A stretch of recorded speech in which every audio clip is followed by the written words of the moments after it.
കൊടും നാസ്തികനും തീവ്ര ആചാരലംഘകനും ഉഗ്രദൈവ വിരോധിയും, അങ്ങനെ പറയാൻ പറ്റില്ല, ഉഗ്ര ഹിന്ദു ദൈവ വിരുദ്ധനുമായിട്ടുള്ള സാക്ഷാൽ ദ്വിമാറ തസ്കരോത്തമ തിരുമനസിന്റെ പുത്രൻ ക്ഷേത്ര സന്ദർശനം നടത്തി എന്ന വാർത്തയെ വളരെ ഭയത്തോടു കൂടിയാണല്ലോ ഭക്തസമൂഹം കേട്ടത്. കറണ്ട് പോയല്ലോ, ഉഷ്ണവുമാണ്. തുടരല്ലേ? എന്തായാലും ഭയം വേണ്ട, തൽക്കാലം ജാഗ്രത മതി എന്നാണ് ഈ പോങ്ങന്റെ അഭിപ്രായം. ആശങ്ക വേണ്ടതായിട്ടുള്ള സാഹചര്യം നിലവിലുണ്ട് എന്ന് കരുതുന്നില്ല.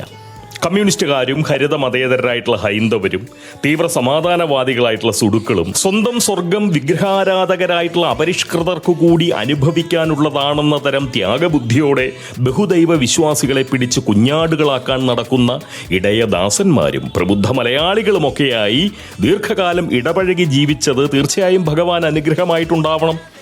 സ്വാഭാവികമായും ഏത് അടിയന്തര സാഹചര്യത്തിലും സ്വയരക്ഷ തരപ്പെടുത്താൻ ഭഗവാന് വളരെ നിഷ്പ്രയാസം സാധിക്കുമെന്ന് തന്നെയാണ് എൻ്റെ വിശ്വാസം. അതുകൊണ്ട് ഭക്തർ അല്പം പോലും ഭയക്കേണ്ട കാര്യമേ ഇല്ല. പക്ഷേ ജാഗ്രത ഉണ്ടാവുകയും വേണം.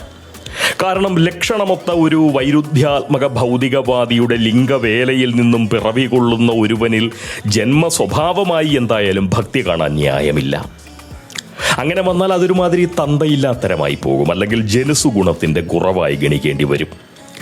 ഇത് ജനുസു വേറെയാണ് എന്ന് സ്വയം അവകാശപ്പെടുന്ന ഒരുവൻ പിതൃത്വം പകരുന്ന വ്യക്തിയിൽ ജനുസു ഗുണത്തിന്റെ കുറവ് സംശയിക്കുന്നത് മര്യാദയല്ലല്ലോ, അല്ലേ? ഏത്? അതുകൊണ്ട് തന്നെ സ്വല്പം ഒരു ജാഗ്രത എന്തുകൊണ്ടും നല്ലതാണ്. ഇനിയിപ്പോൾ ജന്മസ്വഭാവമായി ഭക്തി കണ്ടില്ല എന്ന് കരുതി ജീവിത സാഹചര്യം ഒരുവനെ ഭക്തനാക്കില്ല എന്ന് പറയാനും പറ്റില്ല കേട്ടോ.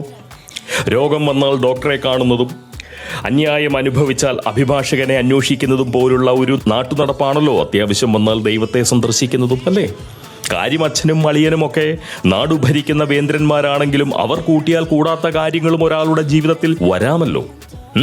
അതായത് ഇത്രയൊക്കെ പ്രായമായ നിലയ്ക്ക് പിതാവിൻ്റെ തസ്കരദാഹം സ്വല്പം ശമിപ്പിക്കണം എന്നോ, അല്ലെങ്കിൽ അച്ഛൻ്റെ ആ തസ്കരാസക്തി പൂർണ്ണമായും അടങ്ങുന്ന കാലം വരെ അദ്ദേഹത്തിന് തസ്കര വൃത്തിക്ക് വേണ്ട ആരോഗ്യവും അവസരവും നൽകണേ എന്നോ ഒക്കെ ഭഗവാനോട് പ്രാർത്ഥിക്കാമല്ലോ, ഇല്ലേ?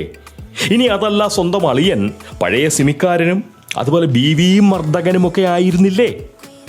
ആദ്യ ഭാര്യയ്ക്ക് മേൽ കാളിയമർദ്ദന സമ്പ്രദായത്തിൽ ഗാർഹിക പീഡനം നടത്തുന്ന തൻ്റെ അളിയന്റെ പ്രഥമ ദാമ്പത്യ കൃത്യങ്ങൾ ആ ദ്വിമാറപുത്രനും കേട്ടിട്ടുണ്ടാവില്ലേ?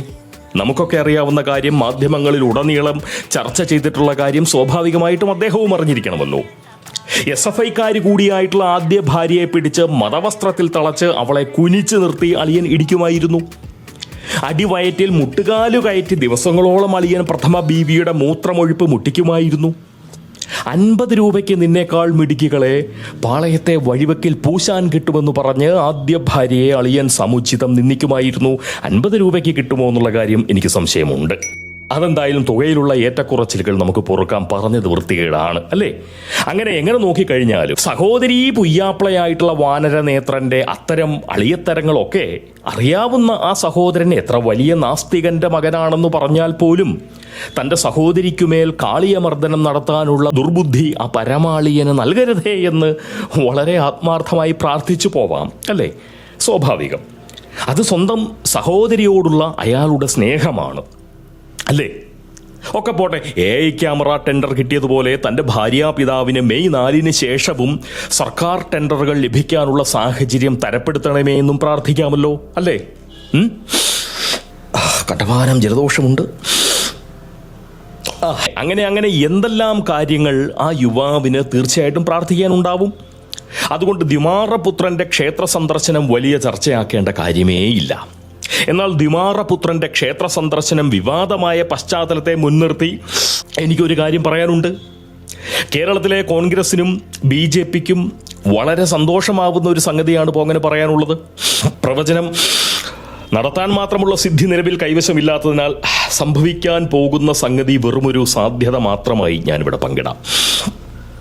അല്ലെങ്കിൽ അസഹനീയമായിട്ടുള്ള ജലദോഷത്തെയും മൂക്കൊലിപ്പിനെയും തുമ്മലിനെയും കറണ്ടില്ലായ്മയും മാനിച്ച് അക്കാര്യങ്ങൾ ഈ പോങ്ങൻ നാളെ പറഞ്ഞോളാം. അതുപോലെ അത്രമാത്രം ഉഷ്ണമാണ്, അസഹനീയമാണ് ചൂട്, വിയർത്തൊലിക്കുകയാണ്. തൽക്കാലം ദ്വിമാറപുത്രന്റെ ക്ഷേത്ര സന്ദർശനത്തെ നമുക്ക് ചർച്ചയാക്കേണ്ട കാര്യമേ ഇല്ല. കാരണം ഭക്തിയും വിശ്വാസവുമൊക്കെ ഒരുവൻ്റെ തീർത്തും സ്വകാര്യമായിട്ടുള്ള സംഗതിയാണ്.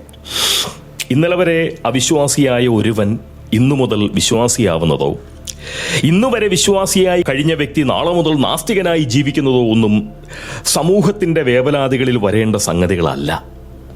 കള്ളന്റെ മകൻ കള്ളനായി തന്നെ കഴിയണമെന്നില്ലല്ലോ. ഹരിശ്ചന്ദ്രന്റെ പുത്രന് കള്ളം പറയാൻ പാടില്ലെന്നുമില്ല. അതുകൊണ്ട് ദ്വിമാറപുത്രന്റെ ഭക്തിയോ ക്ഷേത്ര ദർശനാസക്തിയോ അല്ല നമ്മുടെ വിഷയം. മറിച്ച് അത് നമുക്ക് നാളെ പറയാം.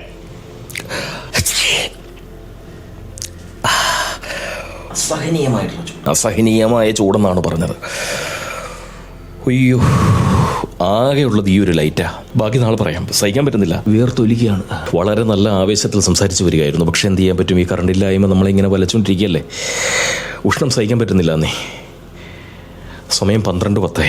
ഉള്ളത് ഞാൻ എഡിറ്റ് ചെയ്തിടാം. ബാക്കി നമുക്ക് നാളെ വിസ്തരിച്ച് പറയാം. സന്തോഷം. ടാറ്റ.